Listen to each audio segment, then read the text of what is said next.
Idealisme menjadi kemewahan terakhir yang hanya dimiliki oleh seorang pemuda. Seberapa cepat kebohongan itu, tapi kebenaran akan terus mengejarnya. Berpikir besar terlebih dahulu, kemudian mulai bertindak. Jika sistem itu tak bisa diperiksa, kebenarannya tidak bisa dikritik, maka akan mati juga ilmu pasti itu. Sepanjang toko buku masih ada, selama itu juga pustaka dapat dibentuk kembali. Kalau perlu dan memang perlu, pakaian dan makanan bisa dikurangi.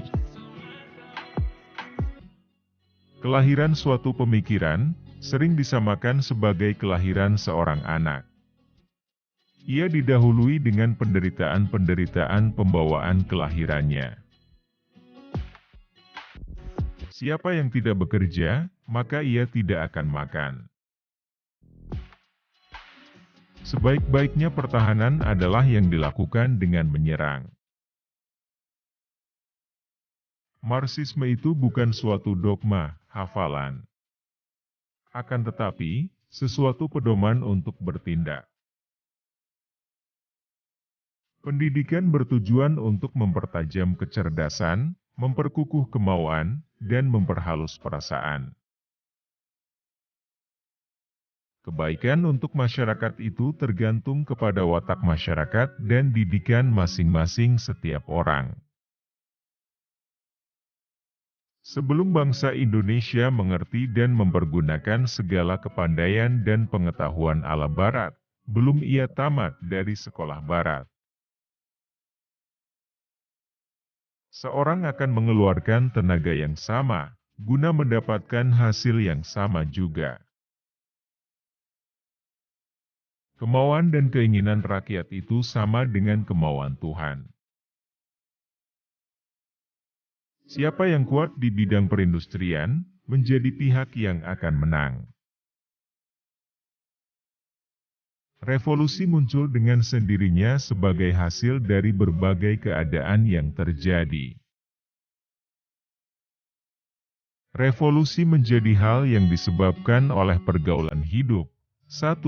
Hakikat tertentu dari perbuatan-perbuatan dalam suatu masyarakat. Kebiasaan menghafal itu tidak akan menambah kecerdasan. Justru menjadikan kita bodoh, mekanis, seperti halnya mesin. Jika suatu negara, misalnya Amerika akan menguasai samudera dan dunia, dia mesti merebut Indonesia terlebih dahulu untuk sendi kekuasaan.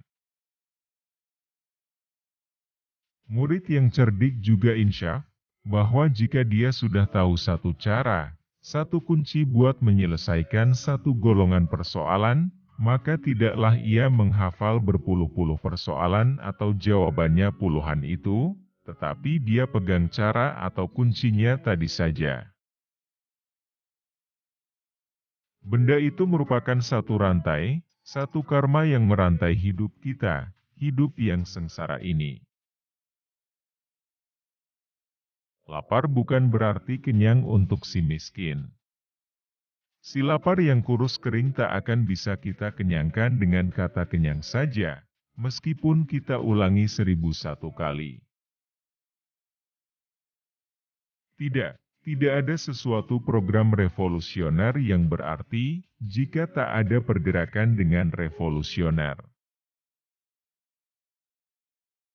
Revolusi Indonesia sebagian kecil menentang sisa feodalisme dan sebagian besarnya menentang imperialisme Barat yang lain, ditambah lagi oleh dorongan kebencian bangsa Timur terhadap bangsa Barat yang menggencet dan menghinakan mereka saat penjajahan.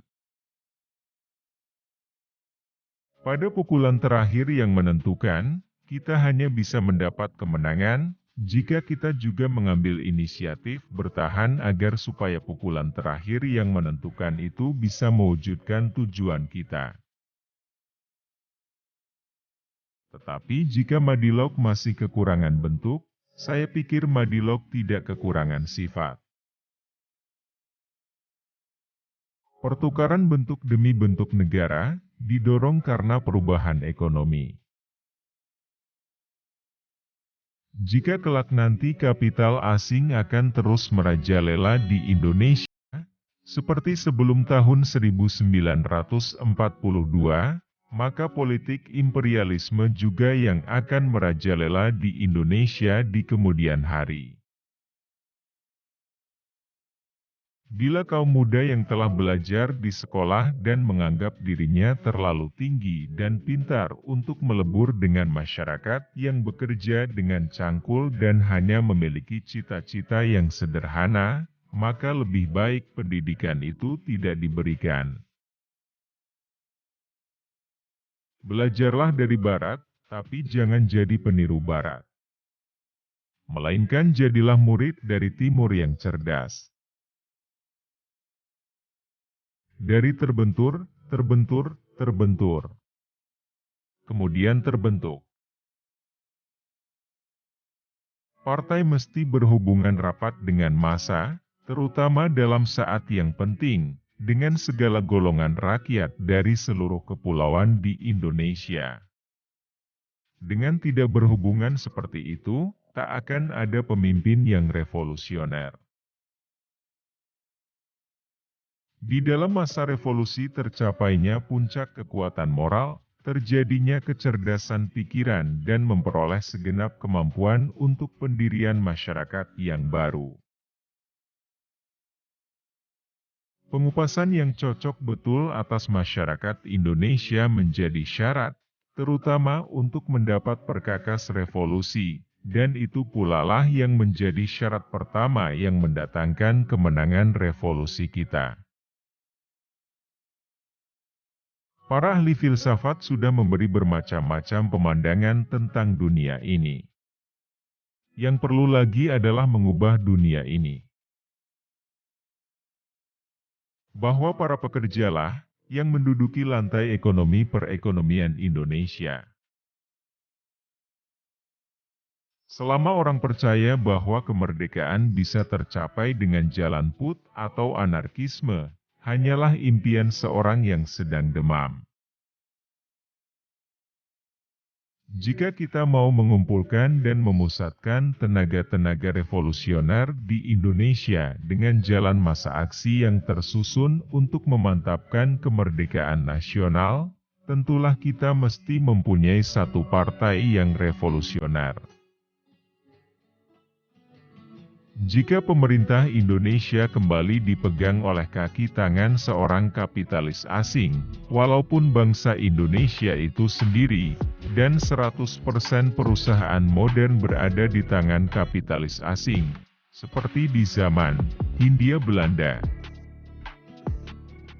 maka revolusi nasional itu berarti membatalkan proklamasi dan kemerdekaan nasional, dan mengembalikan kapitalisme dan imperialisme internasional.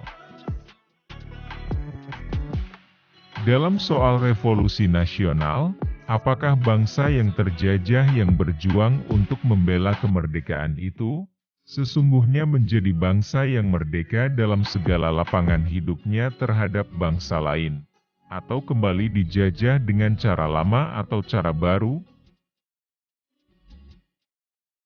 Janganlah menjatuhkan diri ke dalam kesesatan dengan mengira bahwa kebudayaan Timur yang dulu atau sekarang lebih tinggi dari kebudayaan Barat sekarang. Ini boleh kamu katakan, bila mana kamu sudah melebihi pengetahuan, kecakapan dan cara berpikir orang Barat. Satu dua di antara berbagai ukuran yang biasanya kita pakai terhadap seseorang yang terjun ke depan masyarakat sebagai pemimpin ialah, apakah pertama ia dapat melihat ke depan, dan kedua apakah dia cukup mempunyai watak konsekuen untuk memegangnya.